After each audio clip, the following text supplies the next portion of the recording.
A paz de Jesus, meus irmãos e minhas irmãs, salve Maria! Bem-vindos ao canal Via de Oração. O Santo do Dia é uma resenha diária dos santos guardados na memória da Igreja. Eles são os verdadeiros discípulos de Nosso Senhor Jesus Cristo. As vidas desses homens e mulheres são a doutrina e os ensinamentos da Santa Igreja. 19 de outubro, recordamos hoje os santos São Pedro de Alcântara e São Paulo da Cruz, santos que fizeram a diferença do seu tempo. Vamos começar com um santo que é do Brasil, São Pedro. Ele soube vencer o corpo do pecado por meio de muita oração e muitas mortificações. Foi beatificado por Gregório XV em 1622. Em 1669 foi canonizado por Clemente IX e no ano 1826 foi declarado padroeiro do Brasil por solicitação de Dom Pedro I, que tinha o santo como devoção particular de sua família. São Pedro de Alcântara nasceu em Alcântara, na Espanha, em 1599, descendente de uma nobre família. Era um menino simples, orante e de bom comportamento. Estudou na universidade ainda novo, mas soube igualmente destacar-se no cultivo das virtudes cristãs. Ao obedecer ao mestre, o casto e caridoso jovem entrou para a ordem de São Francisco, embora seu pai quisesse para ele o direito. Ele estudou direito na Universidade de Salamanca, mas abandonou os estudos e tomou uma vida religiosa em 1515, no convento de São Francisco, perto de Valência de Alcântara, onde tomou o nome de Frade Pedro de Alcântara, e foi ordenado em 1524 com 25 anos. Viajou até Portugal em 1539 para ajudar o seu parente Martim de Santa Maria Benavide a reformar uma das províncias franciscanas. De 1542 a 1544 foi guardião e mestre de noviços em Palhais. Com a morte de Martim, em 1546, foi Pedro de Alcântara quem deu seguimento ao seu trabalho, sendo por isso muito apreciado pelo rei Dom João III. Logo, estabeleceu-se na Serra da Arábida e ali ajudou a fundar uma série de mosteiros para os chamados arábidos, ou capuchos, noutras zonas do país, nomeadamente o chamado convento de Nossa Senhora de Arábida. Escreveu toda a regra da comunidade, lá perto de Azeitão. Em 1555, iniciou a reforma da Ordem dos Frades Menores Capuchinos, mediante as regras alcatarinas, hoje conhecidas como estrita observância. Mais tarde foram os arábidos que foram colocados no convento de Mafra por Dom João V. Acabaram por ser expulsos de Portugal quando da implantação do liberalismo no país, sendo então reintegrados na Ordem de São Francisco. Em 1557 estava no Reino de Portugal que tanto amava. Era notável pregador e místico, amigo e confessor de Santa Teresa de Jesus, a quem ter ajudado em 1559 na tarefa de reforma da Ordem dos Carmelitas, a par de São João da Cruz. Escreveu o Tratado da Oração e Meditação, que terá sido lido por São Francisco de Sales. Disse também que Pedro dormiu muito pouco e que ele sempre dormia sentado, porque ele estava a maior parte do tempo acordado, enquanto seus irmãos frades estavam dormindo. Ele é o santo padroeiro dos adoradores noturnos. Foi beatificado em Roma pelo Papa Gregório XV em 18 de abril de 1622 e canonizado pelo Papa Clemente IX em 28 de abril de 1669. A festa de São Pedro é 18 de outubro, o dia de sua morte. Por ser a festa de São Lucas Evangelista celebrada em 18 de outubro, o dia da festa de São Pedro no calendário romano geral foi a princípio atribuído a 19 de outubro, o primeiro dia livre, quando em 1670 foi incluída nesse calendário. Devido à importância supostamente limitada da festa de São Pedro em todo o mundo, essa foi removida em 1969, deixando-a para ser incluída, se assim for desejado, nos calendários locais, não necessariamente no mesmo dia. Alguns católicos tradicionalistas ainda continuam a usar as versões anteriores a 1970 do calendário romano geral. São Pedro de Alcântara é o padroeiro da adoração do Santíssimo Sacramento noturno. Em 1826 foi nomeado padroeiro do Brasil e em 1962, o quarto centenário da sua morte, da região espanhola de Extremadura, Ele também é venerado como padroeiro de várias paróquias nos Estados Unidos e Filipinas. A cidade de São Pedro de Alcântara, na província de Málaga, foi assim nomeada em homenagem a ele. Que possamos pedir a intercessão deste santo. Amém. Neste dia também recordamos São Paulo da Cruz. Ele seguiu os passos de Jesus crucificado.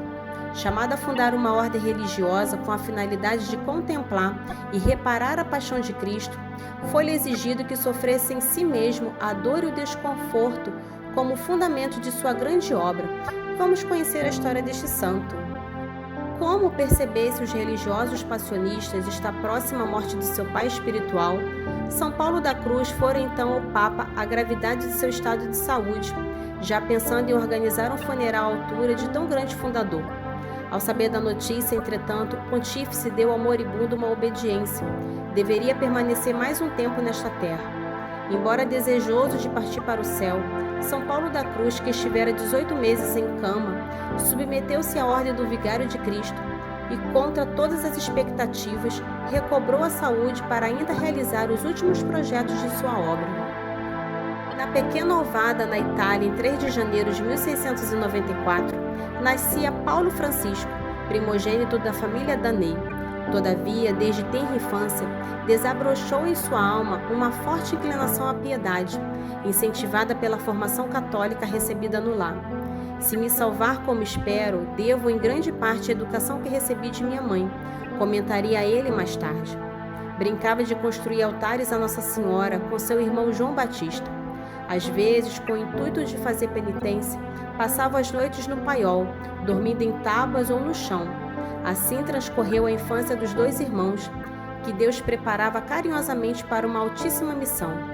Contudo, aos 19 anos, ao ouvir um sermão do pároco, deu-se o que ele chamaria de sua conversão. Profundamente comovido, pediu ao sacerdote que o atendesse em confissão. A partir de então, começou uma vida de sacrifício e rompeu com o mundo, num desejo ardente de entregar-se só a Deus. Assim, afastados de todos, os dois irmãos dedicaram-se com mais afã à penitência e à meditação das coisas santas, plasmando em si mesmo a paixão do Salvador. Dorme poucas horas à noite, levantando-se várias vezes para rezar. Vivendo de esmolas, toma apenas uma refeição por dia, alimentando-se das ervas e raízes colhidas da região. Começa ao mesmo tempo uma vida missionária. O bispo da diocese, Dom Fúvio, crê não ser a vocação dos irmãos estritamente solitária e os envia para instruir os fiéis da catedral, visitar as famílias e preparar os agonizantes para a morte. Ademais, Paulo resolve disputas entre inimigos e muitas vezes, por sua influência, verdadeiros bandidos se emendam. Esta frutuosa ação missionária provinha de uma intensa contemplação e piedade. Com efeito, passavam longas horas de joelhos adorando o Santíssimo Sacramento, sendo sempre os primeiros a entrar na igreja e os últimos a sair. Sem desistir de seu propósito, em meados de agosto de 1726, decidiram trasladar-se a Roma para tornar a servir no hospital e, ademais, preparar-se para o sacerdócio. Dessa forma, em poucos meses, receberam as ordens menores. Em 7 de junho de 1727, foram ordenados presbíteros pelo próprio Bento XIII. Ao concluir a cerimônia, deixou ele escapar a expressão Dio Gratia, que não faz parte do ritual, como premonição do bem que a igreja receberia dos dois neo-sacerdotes. No ano seguinte, obtivera a permissão do Papa para retirar-se novamente à solidão do Monte Argentário e, em pouco tempo, reunir os primeiros companheiros, entre eles Antônio Danei, outro de seus irmãos. Era, afinal, o início da congregação cenobítica, dedicada à contemplação da paixão do Salvador, os pobres de Jesus. Estava definida a vontade de Deus. Aproximando-se, por fim, a hora do seu encontro com o Senhor, Paulo visitou todos os retiros pela última vez, para dar aos seus as derradeiras instruções e exortá-los a cumprir fielmente a regra. Em maio de 1775, presidiu seu último capítulo geral da ordem, no qual o santo fundador pediu perdão por todas as deficiências de seu governo e suplicou a caridade de morrer na congregação, sendo reeleito superior geral por determinação papal. Em finais de junho, piorou sua saúde. Seus sofrimentos eram atrozes e não conseguia ingerir alimento sólido algum. Todavia, sua serenidade de alma era inteira. Ao receber o viático, outra vez pediu perdão pelo que a seus olhos constituía faltas e deu uma bênção a todos os passionistas. A gravidade de seu estado perdurou por algumas semanas. Entrando em agonia, com os olhos fitos em Jesus crucificado e Marte dolorosa, os viu entrar em seu quarto, acompanhados por um cortejo de santos, dentre os quais seu irmão João Batista e outros passionistas falecidos, vindos para testemunhar sua feliz passagem e conduzi-los ao céu. Aos 81 anos, no dia 18 de outubro de 1775, São Paulo da Cruz entrou para a glória na eternidade. Que possamos pedir a intercessão deste santo. Amém. Para conhecer um pouco sobre a vida dos santos, se inscreva no canal, curta e ative o sininho para receber as notificações. Os santos são obras-primas de Cristo e nos levam por suas preces a Deus. Oração do dia.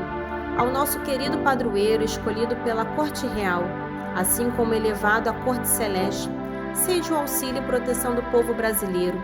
Inspirai os políticos e representantes para que sigam os valores do Evangelho e instale o reino de Cristo. Olhai para os mais excluídos, dando a eles o necessário para encontrar Jesus. Amém. São Pedro de Alcântara, rogai por nós. E rezemos também pedindo a intercessão de São Paulo da Cruz. Oremos. Ao glorioso São Paulo da Cruz, que meditando a paixão de Jesus Cristo, vos elevastes a tão elevado grau de santidade na terra e de tanta felicidade no céu, e pregando-a, oferecestes ao mundo o remédio mais eficaz contra todos os seus males. Pois obtende-nos a graça de tê-la sempre impressa em nosso coração, a fim de que possamos obter os mesmos frutos no tempo e na eternidade, assim seja. São Paulo da Cruz, rogai por nós.